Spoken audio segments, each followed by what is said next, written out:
was reading about in the book of Samuel where Eli receiving the news of his son's death and how the ark of God was stolen and how he like fell off his chair and like broke his neck and died when he received those news.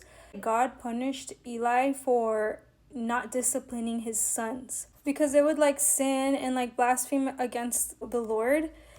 And that just gave me such an impactful lesson because I remember like some time back I had made a prayer about my kids, how I told the Lord like, Lord, I'm gonna take charge of teaching my kids because I want them to serve you. I want them to know you. I want them to work for your kingdom. And I remember I said this in a prayer by myself. I had told nobody about this prayer. And I went to church like let's say like a year later, and it was a long time after.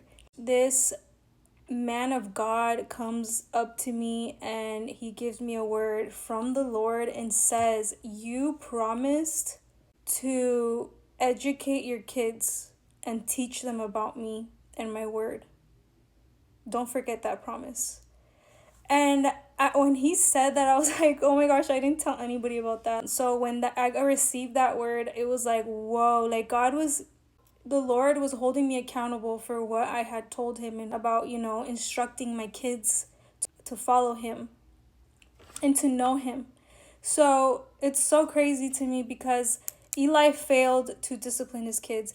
So because of that, there was huge consequences. The Lord took away his priesthood and like cut it off in his generation and stuff.